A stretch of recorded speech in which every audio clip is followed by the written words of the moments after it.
Foot গধূলি ধাৰাবাহিকখনৰ আজি নিশা হ'বলগীয়া এপিছডৰ প্ৰম' বৰ্তমান মুকলি হৈছে। আজিৰ প্ৰম'ত বাৰু আমি কি দেখিবলৈ পাইছোঁ আহকচোন আমি অকণমান চাই লওঁ। আজিৰ প্ৰম'ৰ প্ৰথম ভাগতে আমি দেখিবলৈ পাইছোঁ প্ৰণয়ে অনুক কৈ আছিল মই তোমাক সদায় ছাপোৰ্ট কৰিব বিচাৰোঁ, কিন্তু ইমান ডাঙৰ ৰিস্ক এটা তাকো এদিনতে। তাৰপিছত আমি প্ৰম'ত দেখিবলৈ পাইছোঁ প্ৰণয়ৰ দেউতাকে প্ৰণয়ৰ মাকৰ আগত কৈ আছিল তুমি তাৰ খবৰ লৈছিলা নেকি?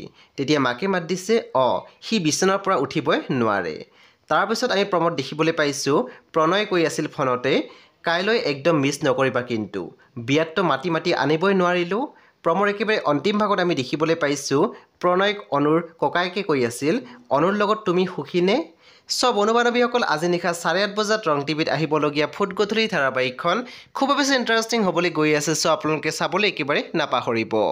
পৰৱৰ্তী আপডেটৰ বাবে আপোনালোকে আমাৰ চেনেলটো ছাবস্ক্ৰাইব কৰি কাষত থকা বেল আইকনটো টিপি দিবলৈ একেবাৰে নাপাহৰিব।